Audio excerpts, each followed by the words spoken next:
Hi. Got your And we're Batman live. shirt. Studio 16. 100. Welcome to TMUP's first episode of Because Comics Club. Episode 1. Where we talk about Marvel Knights Spider-Man. Spider-Man. Does whatever a spider can. There's a version of the song. The little kid is singing the song as he's swinging around. Spider skank.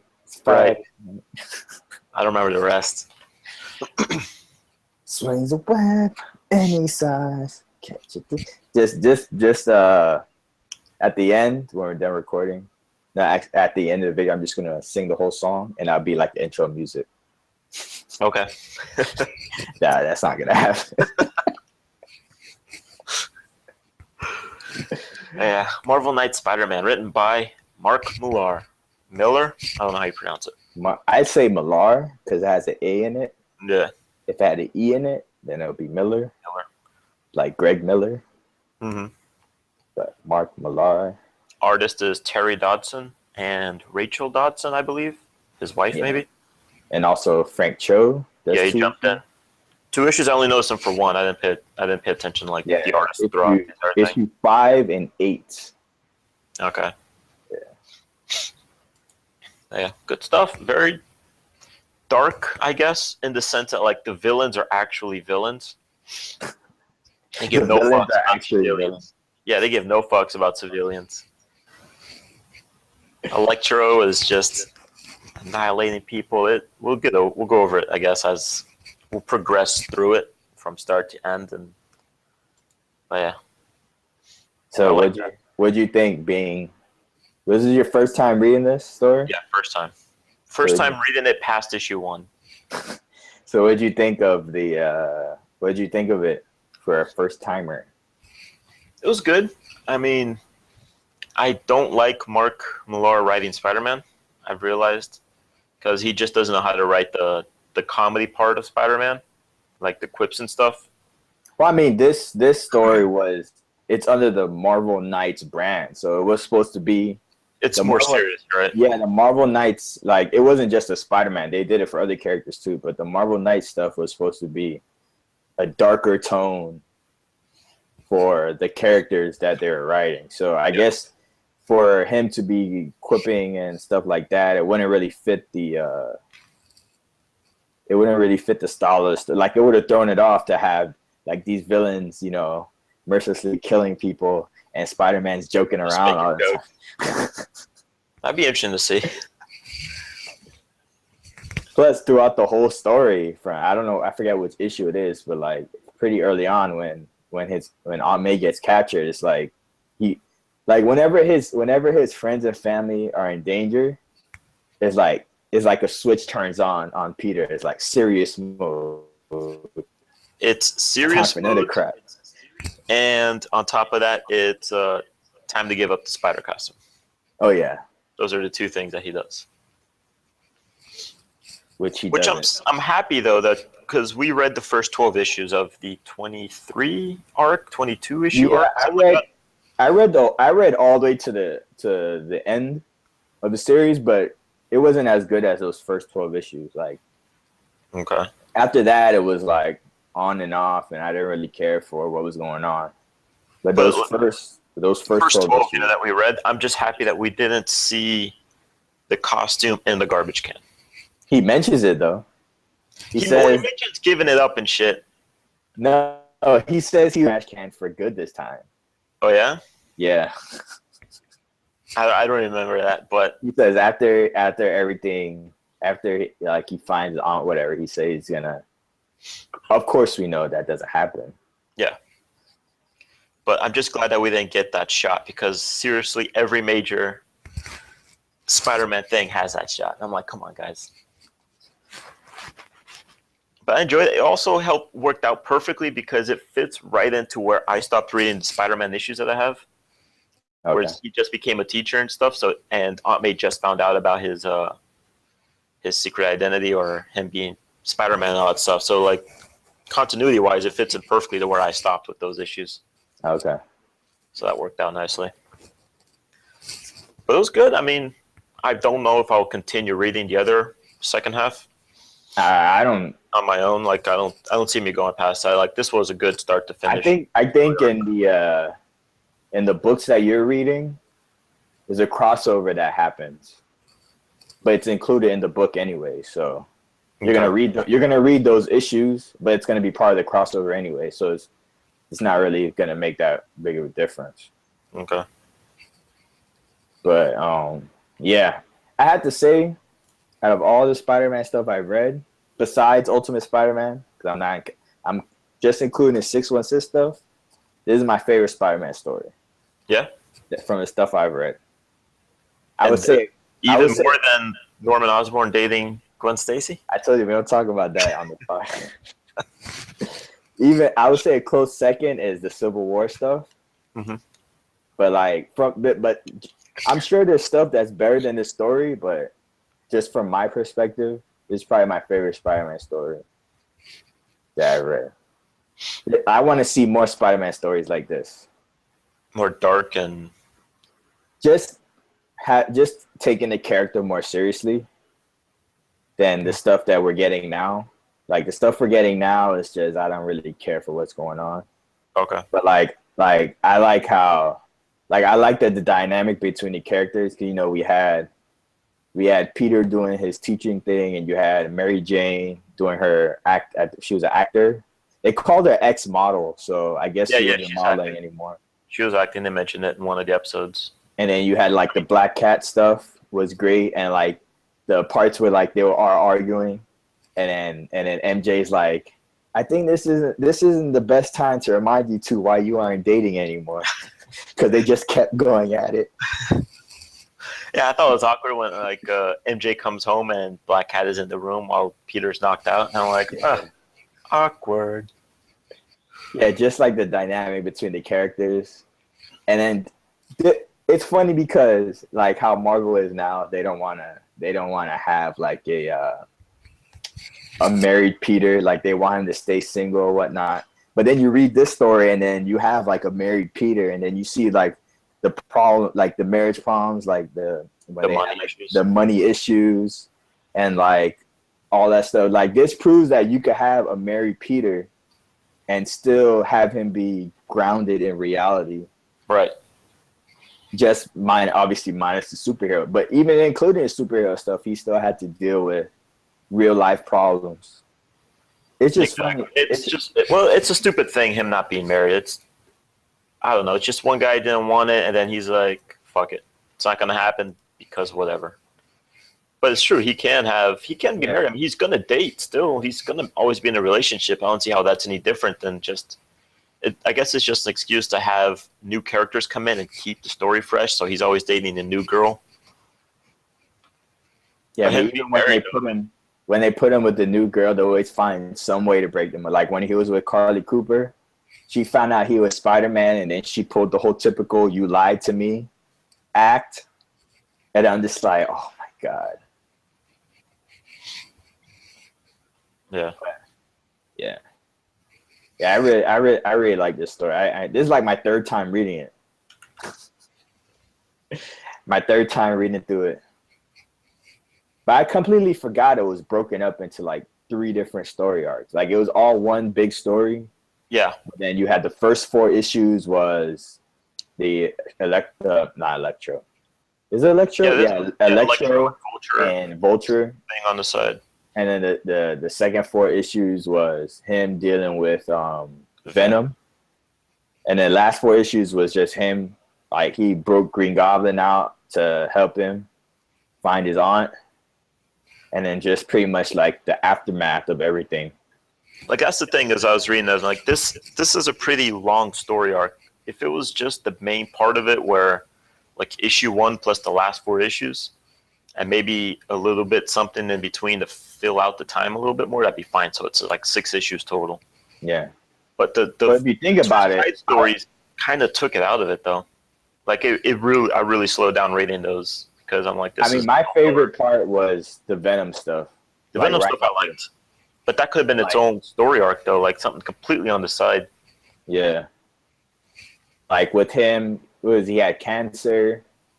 and then he wanted to give up the Venom suit, and so they sold it for $10 million. And then that mob guy, yeah, he 100 bought million? Oh, okay. The bidding starts at 10 million. The guy buys it at 100 million. Okay. Is Eddie Brock still dead in the comics? No. I think the last time I saw him was he was anti-Venom. Okay. But I don't even remember what story arc that was. That might have been recent. But because remember the Brand New Day stuff was like a soft reboot, so none of this stuff even matters anymore. Okay. But yeah, like when he slit his wrist, I was just like, oh, this guy. Yeah. And when does what's his name get the Venom costume? The Flash Thompson. Oh, the Flash? I think that's later. I think because right at the end of the story, Scorpion has it, and then he has it for a while. I didn't know that. I never knew that whole Scorpion as Venom. He has it. He has it for a while when Norman Osborn takes over Shield after Civil War. No, after Secret Invasion. Because after Civil War, Tony Stark takes over Shield. He's running Shield. And after Secret Invasion, he loses his position, and then for some reason, the government decides to put this mass murderer running Shield like that. I don't know. I never read that. I don't think I've ever actually read the actual story. I probably did, but I forgot of him taking command of Shield. But when you think about it, you have this guy who's murdered countless numbers of people, and you're gonna put him in charge of this organization. Does that make any sense? No. Yeah, makes a lot of sense. But yeah, so he has it for a while, and then I don't know exactly how he loses it.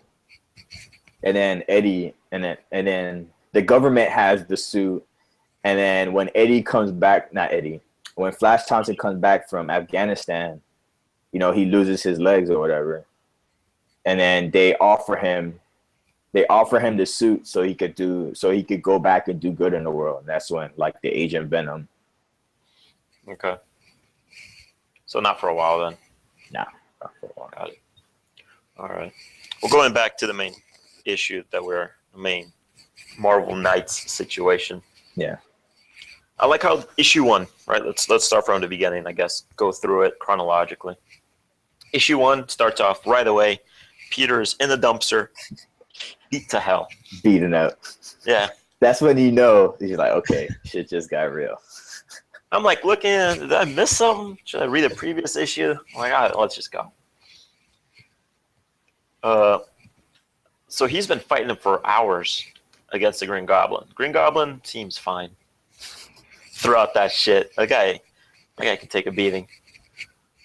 Both of them can. Yeah, Spider-Man.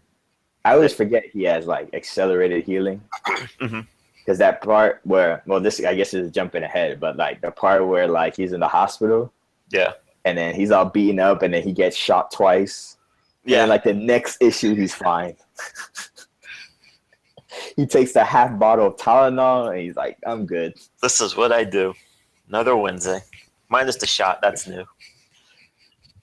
But yeah, continue. Cause I know you got your 10 pages of notes there. I got a ton of notes, but it's just random shit that stuck out. So he takes Norman into the street. He's beating the shit out of him. Smashes an enormous mailbox on the back of the guy's head. Right. Some kid in the crowd goes, "Oof," and then Peter just turns around and he's like, "Really?" How do you do that? And then he's like, "Man, you probably gave him brain damage, man." He's like, "That's what you're worried about?" If I didn't do this, he would have continued on murdering people. Not only that, the same kid afterwards, right? So Norman is knocked out. Peter's watching over him. Kid walks over to the pumpkin bombs. Spider-Man's like, "Don't touch those." What does the kid do? Touches those. And then when they blow up in his face, he blames Spider-Man. Thanks, Spider-Man. You're going to get arrested for this. Go fuck yourself, kid. That's one thing. If I was in Spider-Man situation, I know he has to do the greater good or whatever. If I was in any superhero situation, right? And then like I'm saving them countless times or whatever, and then they continuously come out and saying, "Oh, I'm a menace, and I'm doing this, I'm doing that, and you know I'm destroying the city or whatever." You know what I would do? Give him a reason. I would be like, "Yeah, that's how you feel. All right, you won't see me for a while. Have fun dealing with all these people, and I'll just continue about my business. Just sit back. Just give it a 2 weeks vacation. Just have fun, guys." And then but you know what's gonna happen, right? I'm gonna do that. They're gonna be like, "Where were you when we needed you?" Spider-Man ditched us. All the city went to hell. All the fucking villains came out. Fuck Spider-Man. But one thing, because I forgot, like this is before that, like the Avengers know his secret identity. Like when he goes to Avengers for help, and then I like that scene where he bum rushes Avengers Mansion, takes out Hawkeye, Scarlet Witch, takes out Hawkeye. He just takes out all these people, and then he like asks for their help, and then like a couple issues later, like when he's in I'm sure they've watched the news to see like Spider-Man's in the hospital. They don't even care. They don't even show up to see if he's all right. They don't do it. I mean, later on at the end of the series, they show up, but I'm talking about when they need him the most. Yeah. Well, that's the thing. That's so he goes, and then at the end of issue 1, we find out Aunt May is kidnapped. He gets a phone call, right? The Scorpion, let's just say now with his Scorpion calls him, like, I have your aunt, and whatever. So then he freaks out. He goes to the Avengers Mansion for help. He's like, "I need your help. I need to find this lady." I don't remember if he says like, "I need to find my." No, he gave himself away. He said he needs to find his aunt. Okay, that's where he messed up. But then Captain America's, after he takes over everybody, like beats the shit out of half the Avengers and stuff. Then Captain America's like, "All right, we'll help you, but we need to find out like more information." And then Spider-Man instantly is like, "Well, fuck you guys. It's easy to give up identity." And he starts like insulting them, and then leaves. And I'm like, dude, I understand that the situation's grim right now, but you got to take it back, and they're gonna help you if you just sit back and wait a little bit. You don't have to be a dick about it. I guess because he just didn't want to get. There was the whole secret identity thing. He didn't want to. Yeah, but at the same time, it's like you got to figure it. This is the superhero organization of the world. It's like if a handful of them know who you are. He even explains it like when in his inner monologue, he was like, "Oh, he's making like these rash decisions. He's too stressed or whatever." And then like when he's swinging around, he's like he asked all these people for help, and he made himself look like a fool in front of the event. Like he reflects upon it later on when he's like clear-minded. It's not like he just did all that stuff, just left, and didn't even think about it again. Yeah, that's true. I mean, at least he did reflect on it. I don't remember him doing that. Like, I was just kind of pissed at him for the part. I'm like, why the fuck? But this was, I thought, was great, though. When he breaks into the Avengers Mansion, Tony Stark is walking around giving an interview to some lady. And he's surrounded by guards. And during this time, to note, during this time, I think he's like the Secretary of State. Okay, that explains like all the. Yeah, because I think they mention it. But you get this right here. He's like on the ground floor. Hold on. All I see is a black screen. You only see the black screen? Yeah. Motherfucker. Why is it so difficult? I'm just clicking shit, but he's on the ground floor with the. That's what I'm looking for. All right, let's try this again. So he's there, and then the security guards are like, the only person on the floor right now to help us is Ant-Man. Mm-hmm. Tony Stark is like, "Well, it's been a pleasure working with you, gentlemen. Just no faith in Ant-Man whatsoever. Just straight up, like, we're gonna die." It's funny because when the Avengers show up later, he was the only one not in costume. He was just wearing a regular shirt with the A on it, drinking coffee. Everyone else was in costume. Oh, is that Ant-Man? I thought that was. Well, I figured that was him. Because everyone else was there, so I figured he was the only one. No, because I don't know. That doesn't seem like anything that he ever wore. I thought that was Cyclops' brother. I can't remember his name for the life of me. Havoc, but yeah, no, there's no reason that he'd be wearing an A shirt. Okay. He was the only one. Everyone else was there, and like he was the only one not in costume. Yeah, I remember that. So he wasn't even ready for anything. Well, at least Iron Man was right. He's like, fuck it, we're going to die. So he leaves. Let me see where it goes from there. He leaves. He instantly goes directly to the owl. Why? I was like, well, doesn't he mention that he called up a few people, but this is one thing I never understood. I don't know if it's the writers, but every time they mention Peter going to Doctor Strange for help, for some reason he can never help. It's like this guy. Always busy or no, but he's like the master. What is it? Master of Supreme Sorcerer. Yeah, there you go. And every time he goes for it, he can never help. He needs to find Aunt May. He doesn't know where it is. During the Civil War stuff, after Civil War stuff, when Aunt May gets shot by the sniper, they show a panel where he goes to like Black Panther. He goes to Reed Richards. He goes to Doctor Strange. None of that. It's a simple bullet wound, and no one can help. Really, even Doctor Strange, who was a surgeon. That's true. I don't know, Spider-Man. She's been shot in the arm. Looks fatal. But that's one thing I never understood. Like, he's supposed to be this all-powerful guy, but whenever someone writes him, it's like he can never do anything. Like, he's so useless in this story arc that I didn't even mention him in my notes here. They mentioned him twice. No, I think they mentioned him 3 times. Okay. Here he mentions him once where he, like, after the Avengers Mansion, he tries to get in touch with him, and he can't because he's not available somewhere else. And then I think a couple issues later, he's in a coffee shop with Mary Jane, and he mentions again, like, I tried Doctor Strange again, and he's still unavailable. And then towards the end of it, he mentions Doctor Strange again, and he's like, Doctor Strange can't help me. So, useless. Looking forward to this movie. See what this guy's capable of. But speaking of the coffee shop, did you know that if you pay attention to the background, you notice a lot. Like in the background of the coffee shop, you see the X-Men there, and that's before he goes to X-Men. That was another thing. I was gonna grab that scan. And got that one. And in the coffee shop, you see the thing. I have that one. Let me show it. Yeah, here. you see like this big guy, but you don't see his face. I'm just like, that's so cool. Like how they have like, and it's funny because it was kind of like foreshadowing.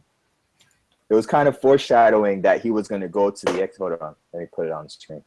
Yeah, there's the thing, and then I think it's like a panel before this or right afterwards. No, it's after this one. It's after this one where they walk back here. Now the thing that I find funny is that you see them walking in the back here behind them, but the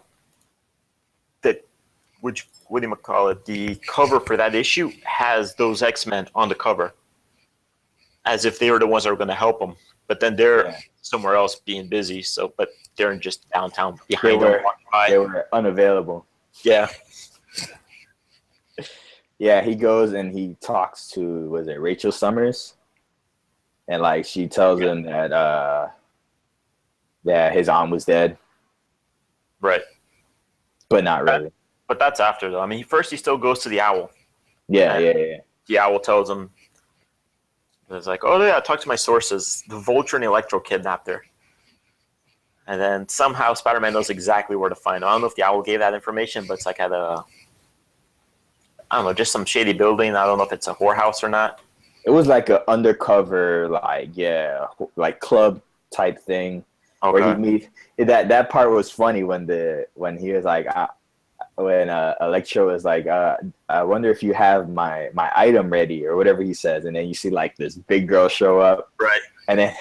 And then Vulture is like, I didn't know that you were into that type of stuff. He was like, yeah, well, when he's like, looks could be deceiving or something like that. He's like, this girl is a shapeshifter, and then like the next, she like turns into like, so what do you want? What do you want today? Do you want Susan Storm? Do you want Scarlet Witch? And I forget who the last girl. Oh, it was a chick from I think she was from like Atlantis. Okay, yeah, Namor's girlfriend or wife or whatever.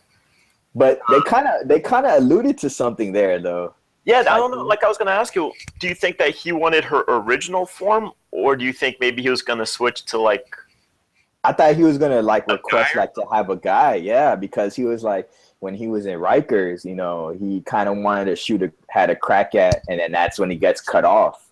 Okay. So they were kind of alluding to, you know, that he wanted something more. All right. Like I wish it would have continued. Just say it. Just say what it is. Yeah, but they cut off like right at the end when Spider-Man shows up. I like that panel though when he's just like on the web, like in the room on the web, just waiting. Yeah. It's just God damn it. But check out this shot from when it's at the beginning of like the whorehouse scene. They have a certain person right here on the left. Oh yeah, yeah. It's supposed to be Harley Quinn. Yeah, they have a lot of this of like DC related cameos. Did you see the Clark Kent one? Yeah, it's just his feet, right? No, it's the panel where he's escaping from the hospital and he's climbing up the building. You see a page where you see Clark, Lois, and Jimmy. And then if you read, there's like a Post-it note on the desk. If you read it, it says, "Don't forget to use capitalization, Perry."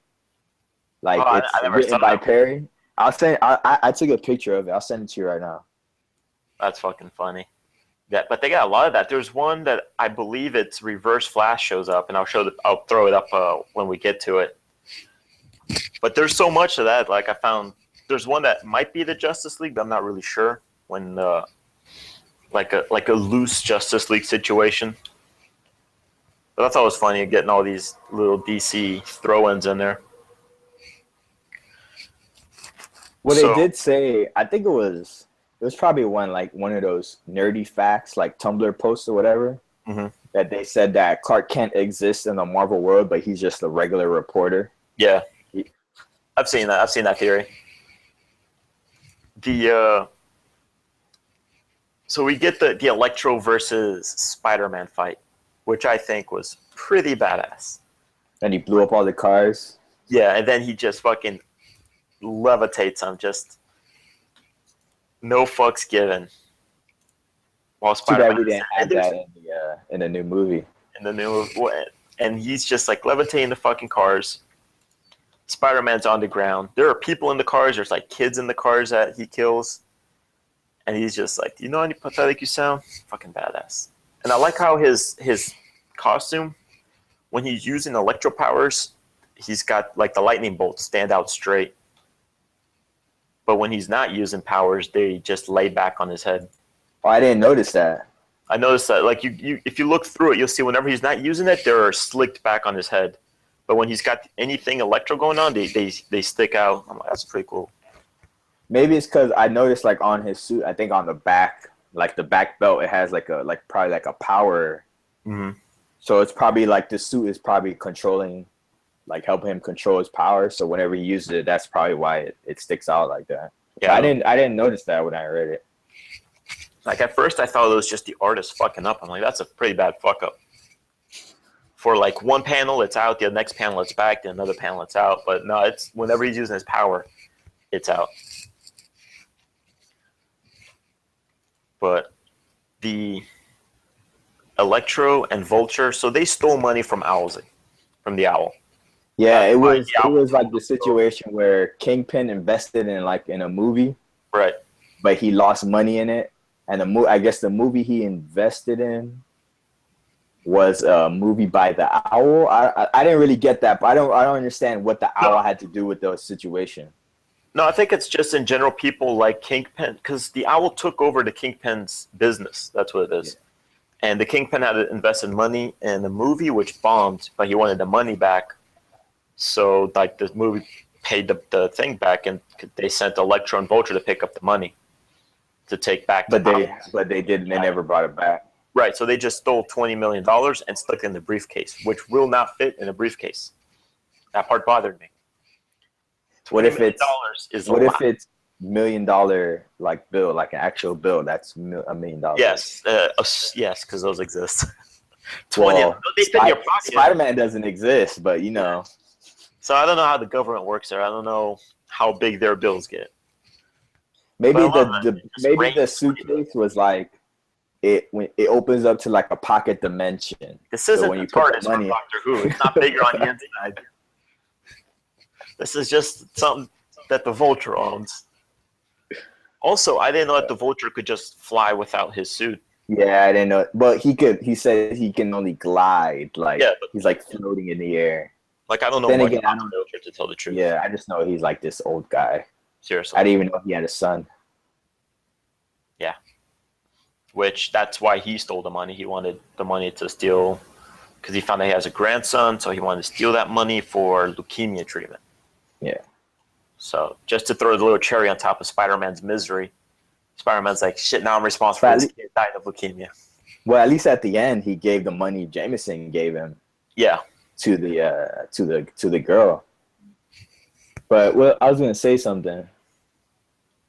I do like how, when he first calls Black Cat, and she's like, "Oh yeah, I'm down in Florida doing like this missing persons case or whatever." Drowning the guy in the sewer. And then later you found out that she was working for the Owl and was looking for Vulture and Electro. Like, right. I like how that tied in together. That was pretty cool.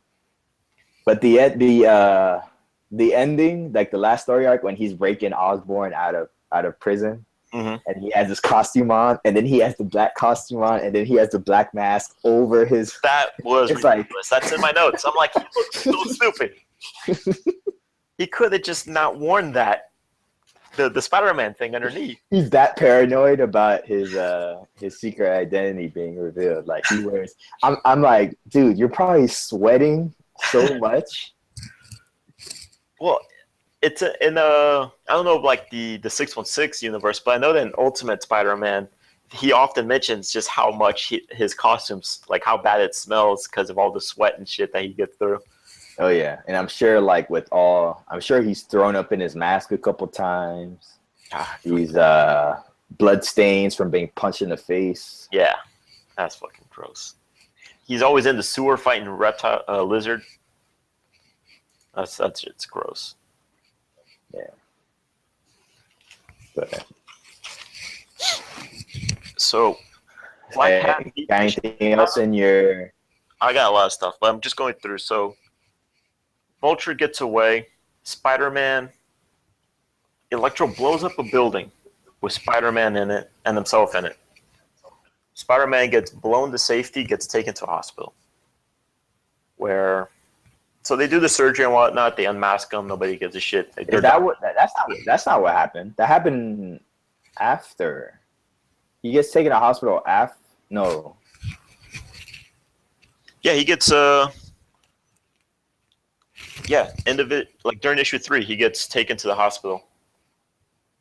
Okay, so they found. How did they find his body though? I forget. He gets blown into the street. Like when the building explodes, he falls on the street. And then, okay.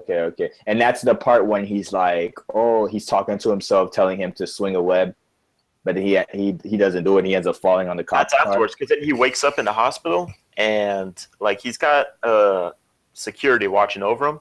The Vulture crashes through his window, snaps the guard's neck, and then he wakes up. Like the spider sense, I guess, wakes him up. And then, but he gets taken, and then he gets taken. That's when Black Cat calls. That's when Liam Neeson shows up. I don't know who you are. Yeah, she shows up. Yeah, she shows up like before she shows up, the Vulture's flying with Peter Parker, and he's got bandages, and he's like, "Time to find out who you are," and he unmasks him, and he just has like this thing. Like, you're a nobody. I've been beaten by. You could be taking out my trash, or you're just a mailman. It's like, and then he just like, this is drops him. Drops him. He just drops him. And Peter's instincts are to just, no, I got nothing. Yeah, because he didn't have his webbing, and then when Black Cat shows up, saves him like in the nick of time. Yeah. And then she goes after, and no, then Vulture attacks. They're fighting, and that's the part when he's climbing up the building. And then he makes it to the roof. Black Cat and Vulture are fighting, and then she's just like, "If you mess with my ex again." And then the next time we see him, he just has claw marks all over his face. Straight down. I'm like, damn. This chick doesn't mess around. She plays for keeps. So while at the hospital, though, he gets his picture taken. Spider-Man. Yeah.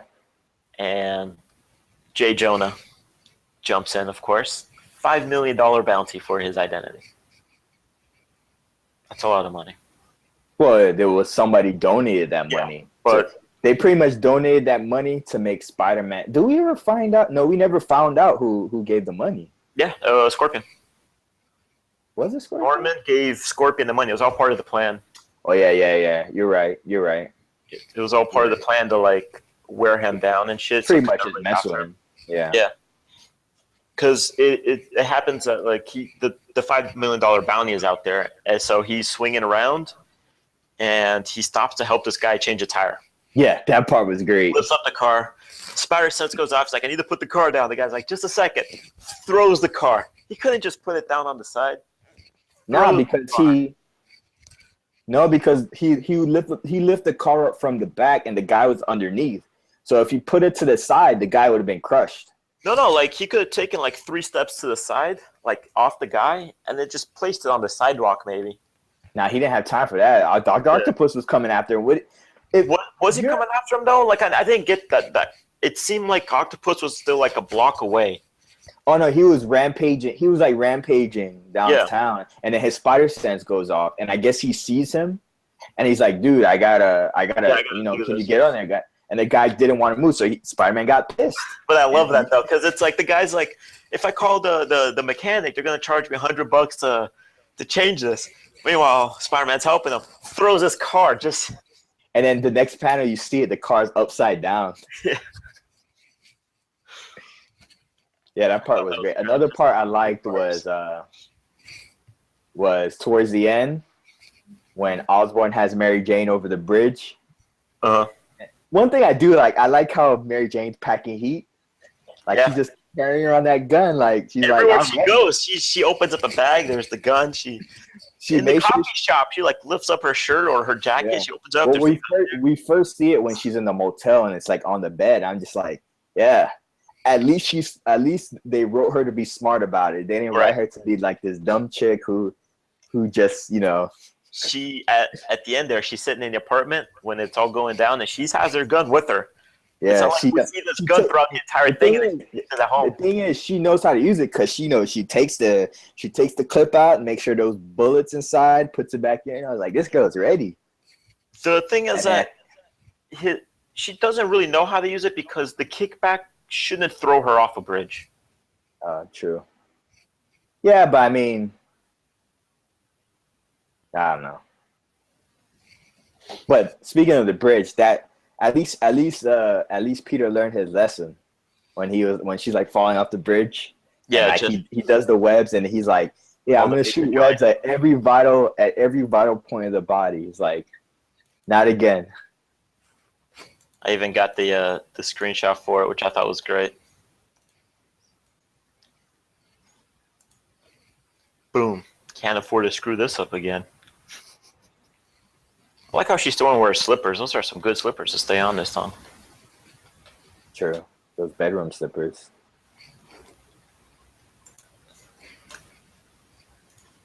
I think there was one more part that I liked. I just can't remember where it was. I like the Venom fights. When at his high school reunion, Venom just crashes that shit like the new Venom. After Eddie Brock, yeah. And then the guy is like, Peter Parker, Spider-Man, head crushed. Yeah. Again, villains being villains. Yeah, but that part when the kid died and the Venom suit just left him midair. Yeah. And you see like the symbolism of the girl of the lady dropping the melon and the melon just cracks. Like that was insane that he just did that. And Spider-Man tried to save him, but he only had one web shooter and the other one had run out. Yeah. Well, no, it didn't run out. If you pay attention to the art in the earlier when they were fighting, he shoots a web. Venom grabs the web and pulls on it, and then you see the one of them breaks, and then the other one that he has ran out of web. So but I'm saying like, and it doesn't. That's good attention to detail. Like if you're not paying attention to art, you wouldn't see that. Like you wouldn't see the cartridge being broke apart. And then when he says it, you would like if you weren't paying attention, you would be like, "What? What is he talking about?" Yeah. Like I remember going back, like when I first read it, seeing that he threw the web and then Venom catches it and pulls on it, and then you just see his glove come up and like the thing is dangling there. I even remember what issue that was. Who drew that? If it was Frank Cho or not? I don't think it was. It might have been. Yeah. Issue 8. I have here the Venom fight. Yeah. And Venom kills like the fake Spider-Man. Yeah, I'm pretty sure that shirt would have ripped if you punched someone like that. Well, the back did because he pulled out his heart. Yeah, but I'm saying if you punch someone like that, like the front should have gone through. Yeah, I didn't even see that switcheroo. Like when he hit it, at first I felt like a Looney Tunes gag, where he just pushed him and Spider-Man's like yowza, and then comes like wobbles back into place. And then you just see that the guy's friend like, well, no one's supposed to get hurt. I'm like, well, dude. Yeah. That's what happens, man. That's what. And then the part where he's like at the end when he tells Jonah, he's like, "Yeah, I know who Spider-Man is," and he shows him the pictures of his. That plays a part in. I don't know what I was reading. It might have been the She-Hulk book I was reading, where it like that scene plays a part there, where he still thinks his son is Spider-Man. And then he reveals, he was like, "No, I'm not Spider-Man. I was just doing a favor for him." Mm-hmm. Like he asked me to do a favor for him, and I did it because he saved my life so many times. Like I remember that part. I remember that playing a part. It might have been the She-Hulk book I was reading. So later they made it seem like he was a part of the plan the entire time, actually helping Spider-Man. Because in this book, Spider-Man's like, "I gotta be sneaky about this." So it's like I felt like he broke into the guy's apartment. And then just took those pictures, like using the guy's NASA cup and using his bathroom. In that book, it's revealed that he actually helped out. Yeah, he helped him out. Okay. Not like it makes a difference, to tell you the truth. Like it's because, yeah, it's funny because then Jay Jonah is just complete 180 on the whole Spider-Man thing. How long does that last? Do you know? What? The whole Jay Jonah thinking that his son is Spider-Man. I don't know. I just know that's the only part where I saw it play out. I don't know anything after that. It's probably in some other random book. Okay. But I don't. That's only because in the She-Hulk book, his son is dating She-Hulk. Like they're dating, so he shows up a lot. Mm-hmm. So they mention it in that. That was a good plan, though. Huh? That was a good plan of Spider-Man. I like that plan. Well, I mean, he has to get Jonah off his back, so that's the only way. That's true. It was a good plan. He nailed it on that one. Played it smart. Yeah. So he fights Venom. Venom is pretty badass. Just gives no fucks about people. That's how he is. Well, apparently now they retcon the whole Venom origin. So that he's from a planet, right? Well, I haven't read the issue, but in the Convine podcast, they were talking about he was from like a planet of symbiotes, and originally the symbiote isn't violent, right? But because I guess it got Deadpool, and then the whole Deadpool thing. Yeah, now they just retcon the whole entire Venom storyline. And I like Venom. I like Venom more than Carnage. I know nothing about Carnage. But Venom's pretty, he's pretty fucking vicious too. Just drops that kid. That was insane. Yeah. I didn't know he could turn invisible though.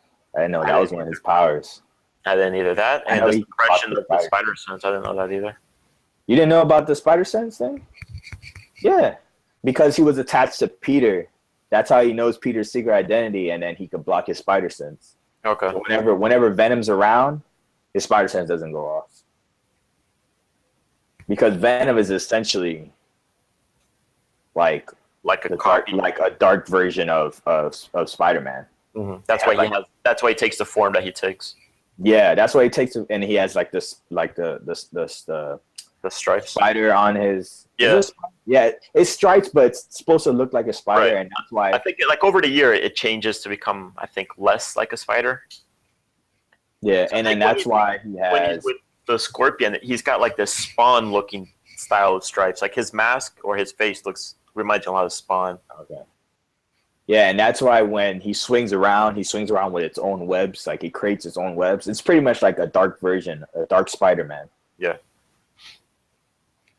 But there was something I was gonna say about his spider sense.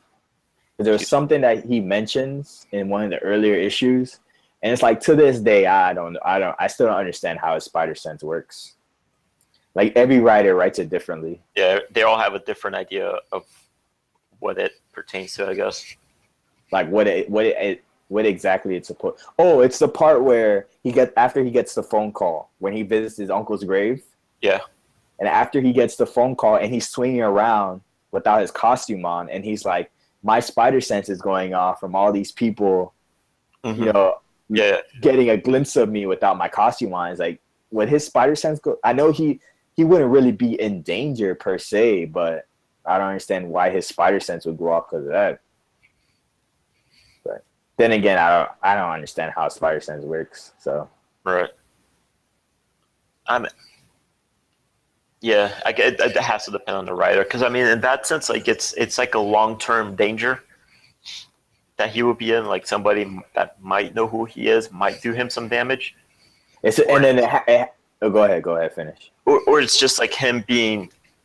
Anytime that he's paranoid about something, it also goes off, and it triggers the spider sense. Like his fear would trigger it, I guess. If he's scared, then it's the spider sense takes over, telling him that he's what to do or something. Yeah. What I was gonna say is it happens again when he was laying down in bed, and he's talking about it. He's like, yeah, I know my spider sense is going on. I know MJ is like opening up this letter and something's wrong with her. It's like, okay, you must have psychic abilities then. Yeah. It's like his spider sense is if his spider sense is that attuned to MJ, it should also be that attuned to Aunt May, and he should have sensed her at Uncle Ben's graveyard when he goes to visit it afterwards, like before he breaks out Norman Osborn. That's true. His spider sense should have been like, "Yo." Maybe because she was unconscious, maybe it didn't trigger anything. I would think. Be. But I don't know. His spider sense is left of life. His spider sense is like some form of, psychic abilities anyway. So that would be the only thing I would think. Mm-hmm. It has to be some not spiritual. What's the other word I'm looking for? Telekinetic? Not teles. I don't know. What's a synonym for spiritual? Like a synonym. Not religious. I know what you're trying to say. Yeah. Not. I keep thinking of elemental, but that's definitely not going into the hippies. But yeah, it's like obviously his. But do spiders really have that, or is it because the spider was genetically modified? I think it was a genetically modified spider. I mean, I've killed enough spiders to know that they don't have that. At least the ones I kill. You haven't killed genetically modified ones. Not yet. But then again, if they ever do show up, I'll run. So I wouldn't know. Just let it bite you, and then your life will change forever. You'll wake up with a 6-pack. That's what happened in the movie, the first movie. You don't have to get struck by lightning. You don't have to wear your glasses anymore. I have to wear glasses because I look weird without glasses. Hey, these days everybody tells me you'll have your cool haircut. Your hair will magically change. Talking about hair, like I'm pretty satisfied with my hair. Like I'm going for the whole owly look, the whole owsy look here. Look at this shit. This guy's hair is on point. You know what he looks like? He looks like how they used to. Hold on, they may give me. He looks like how they used to portray Wolverine. Because the reason why they say Wolverine looks like that is because he wears that that hoodie mask or whatever, and then you have those giant things like on the side. But that Look hair, at that. like my hair is look how his hair is like connected. Yeah, straight to the sideburns. It's like no sense of. It goes straight to the sideburns. Even the sideburns are like 8 inches long. That guy's hair is fucking. He's rocking that shit. I'd go with that style. Oh man. So I also realized that Rikers is a shitty prison. Oh yeah. The Spider-Man broke into that thing 3 or 4 times. Every prison in superhero comics is very bad. Very bad. Because he goes there a couple of times to ask Osborn for. The first time he goes is to be like, he accuses Osborn of taking Aunt May, which Osborn then says, "Hey, wasn't me." Bullshit. He comes back later. I need help. Osborn's like, I killed the prison guard's wife. I don't help you. And he comes back later to break him out. And I'm like, that's 3 times that he's in and out of this prison without anybody noticing. First of all, how does he get there if it's in the middle of the ocean? I think they explained that in the last one. There's like a small dinghy that he takes with Black Cat. Okay. But I'm not really sure. Like I just assume he swims. Nah, he does the whole thing from the video games where he swings the 2 webs and then he like makes his own slingshot. The outside wall of Rikers is just full of Spider-Man landings, cracks, and Spider-Man shapes. Pretty much.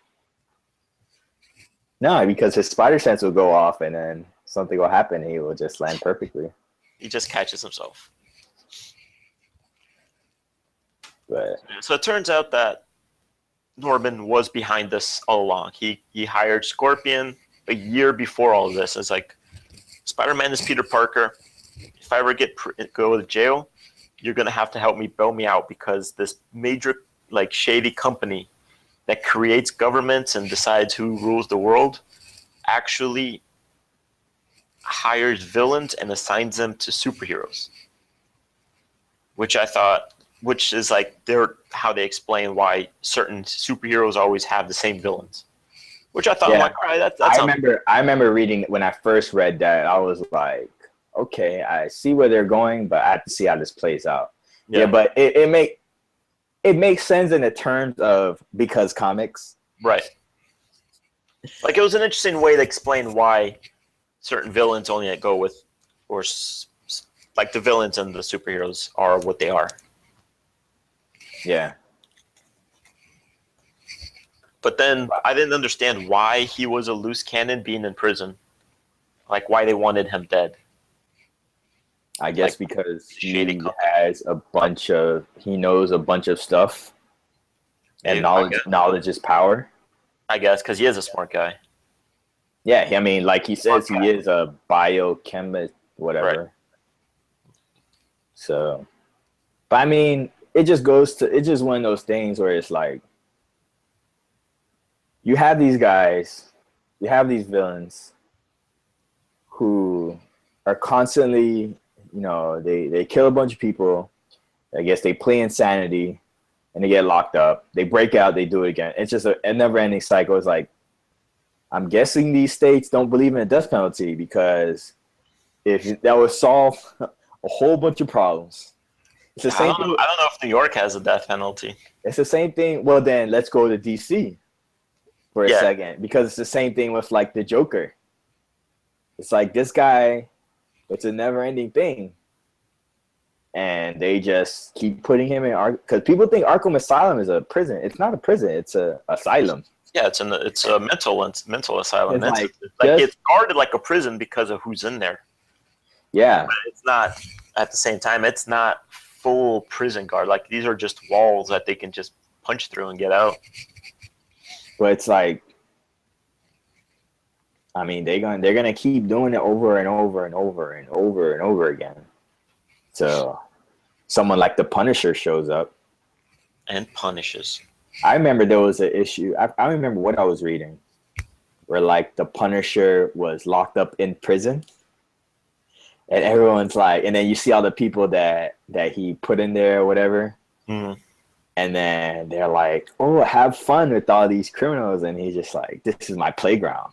The Punisher, he goes after these guys, and he will do whatever it takes to take them down. So if you put him in a prison with all these bad people, he will take care of business. That reminds me of the Watchmen. Watchmen has a scene like that too, where one of the heroes gets thrown in prison, and the guys are like, "Oh, Rorschach, you're stuck in prison with us," and he's like, "No, you got this wrong. You're all stuck in prison with me." And he like instantly proceeds to set one guy on fire. Oh man, and then so the whole breakout thing happened, which was extremely easy because Spider-Man is in and out of that place more than the coffee shop he goes to. Gets out. Turns out that this whole thing planned by Norman, of course, double crosses him. Boom, Sinister 12. They were very proud of that name because I forgot which villain it was. They're talking. He's like, "Yeah, Norman even came up with a pretty sweet name for us." And I'm like, "Oh shit, this is gonna sound good." Sinister 12. I'm like, "We have Sinister 6, guys. This isn't something new. You guys thought they're gonna be like D12, like yeah, dozen crimes or something." Shitty name. It's Sinister 12. Yeah.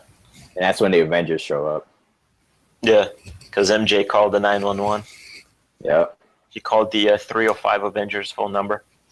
Because oddly enough, I don't know why, they have a Miami extension. It's very easy to call. Who? The Avengers. You just call 305 Avengers. It's a direct line to them. But this brings in the question. It's like, she calls the Avengers, right?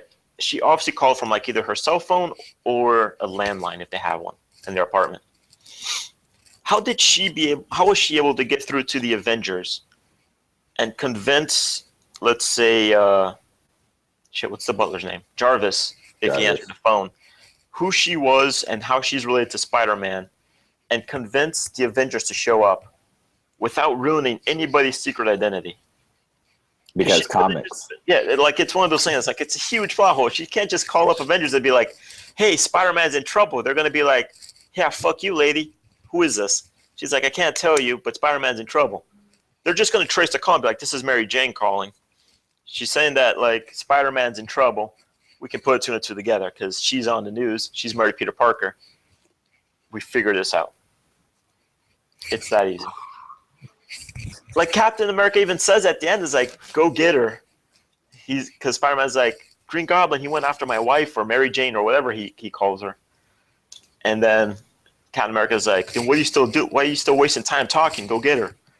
I'm like, you could just put two and two together, guys. There was a part where he was like, when they were talking about secret identities, and then Captain America was like, "Yeah, when I came out with my secret identity," he's like, when did Captain America ever have a secret identity? Didn't the whole world always know who he was? I don't know. That's the thing that I was wondering. I'm like, and even then, it doesn't matter.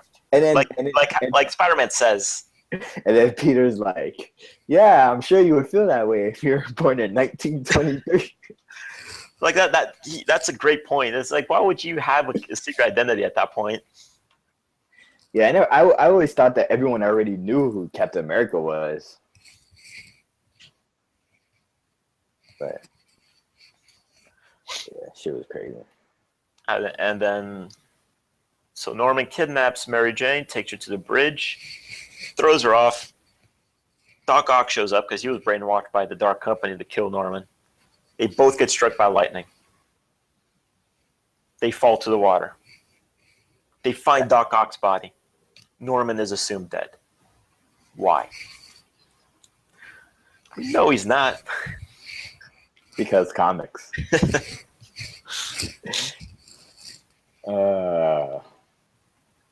But like I was wondering, like as I'm reading this, Peter finds out where Aunt May is. Right, she's buried at the gravesite where Ben's buried. He digs her up. He thinks she's dead. And I was thinking, I'm like, it'd be great if Marvel finally decided to let Aunt May die. But remember, that's what I was saying. What was it? Yeah, like you've been saying this for years. You've been saying it for years to me. Yeah, but well, I'm talking podcast. Yeah, podcast-wise, I was talking about like 2 episodes ago. It's like with the whole Superior Spider-Man thing, like that would have been the perfect opportunity if they wanna change things up. It's like I'm sure, I never disagreed with you that like they should have killed her, but like I didn't realize it till reading this. just how much of a change that would be for the comic book for Spider-Man. Like you say, like how you're done with how it is currently with all the stuff that nothing changes and it's just filler episode issues like month after month or every 2 weeks, however often it's going to be. But if they killed Aunt May, that'd be a great change in dynamic for Spider-Man, for him to be, for at least a little bit, like his grieving process, he becomes a little bit darker, a little bit more grounded and serious, a little bit more focused on other things, I guess. And just to change it up, like there really is no reason for this lady to still be alive. Like she literally does nothing but fuck up his life sometimes. Like, and then he's always constantly worried about her. Seriously, it's like we can get rid of her and he can move on. Like he can even move to a different city and take care of stuff somewhere else and get new villains like Daredevil did. Like he moved to San Francisco. Like just change it up a bit, because I know New York is perfect for Spider-Man with all the buildings. They did it for a little bit in the Spider-Man books where when she starts dating Jameson's dad, and they like get married or whatever, and then they moved to like Boston, I think, and then she wasn't in the issues well, it was only for a little bit, and then they came back, and I'm just like, oh my god, I thought they were finally like they can seriously like let her go. There's no reason to hold on to this old lady for so long. Like they've killed her and kidnapped her so many times, but they always find a way to bring her back for nothing. It's like, let's let her die and move the story like that for a little bit. Actually progress the story with just let her go, like Uncle Bendo, like kill her but leave her dead. Like that's it, no more Aunt May. It's funny because they in one of the Spider-Man, I think it was like Sensational Spider-Man, they brought back Uncle Ben, but it was like Uncle Ben from a parallel universe where Aunt May died falling down the stairs. I think they mentioned, I don't know if it's the same story, but there's an Uncle Ben in the Spider-Verse. There's an Uncle Ben who becomes Spider-Man and Aunt May. Okay. But in this story was he gets bit by the spider. He becomes like a. You remember when he does like the whole entertainer thing, like the whole wrestling stuff? He does that, but then when Aunt May dies, he doesn't become a superhero. He just becomes a full-on entertainer, and like Uncle Ben's his manager. And he has spider powers. Yeah, he has spider powers. Yeah. Because there's that version of Spider-Man in House of M, where he's I think a professional wrestler, but he doesn't have powers. He just became a professional wrestler called Spider-Man. Wasn't it House of M when he was married? Like the alternate reality he was in, he was married to Gwen Stacy. Was it that? I don't remember. I haven't read the story, but I think I read that somewhere. We can add it to our Because Comics Club list. Oh yeah, for sure. In 1 month. But the thing is, I want to eventually get to that with my X-Men stuff. Whenever I get to that crossover, I mean that event. But that's why I think like it's time for Aunt May to kick it. Let her go. Let it go. Let it go. But yeah. But overall, it was a good story. Would you rate this 2 thumbs up? How are the ratings? I don't even know how ratings are nowadays. They're out of 10 or out of 100? Out of 1 million. Out of 1 million, I give it 2 thumbs up. Out of 1 million, I give it 4 stars. Like it was good. The art I enjoyed. I didn't like the way that the people were drawn. Like they kind of looked kind of goofy at times. But when they were the heroes and villains looked great. So Spider-Man in costume and the villains looked fine, but the human beings of it, I didn't like the way it looked. But the story was solid. I mean, the whole Electro and Vulture thing they could have done without. Maybe the Venom thing was all right, but if it was his own thing on the side, would have been perfect. And then bringing it down to 6 issues where it's just about him looking for Aunt May would have been perfect. It was good. Don't think I'll read the other half though. Nah, I think you could just skip that. Okay. There's nothing more. I mean, I have the issues on Comixology. I could just browse through it, but I don't think there's anything worth reading with those other everything. What about you? After your 3rd read, what do you think about it? I mean, I still enjoyed it. I read it much faster now because I already knew what was going to happen. Yeah. So I just read it as like a catch up for the podcast, but I still enjoy it. This is the kind of like, remember I was telling you last week. I don't know if it was probably offline, but I was saying like this is probably the stuff we would get if like Scott Snyder wrote Spider-Man. Yeah. We would get more stories like this. Seeing what he's doing with Batman, we'll get like more stories like in this tone. Right. But obviously, he works for DC. Which would be good because, I mean, it's like you said, like that break from the comedy. Like the comedy is still a huge part of Spider-Man. But every once in a while, having something that's very serious for him is a good way to change it. Even then, I guess if they don't want to, once I catch up with like what like the Spider-Man up till now, like I'm just gonna take a break until hopefully they eventually change something because I'm not really feeling what's going on with him right now. Well, there is supposed to be the like another soft reboot, right, coming up now with the all new Marvel Now remix, whatever they call it.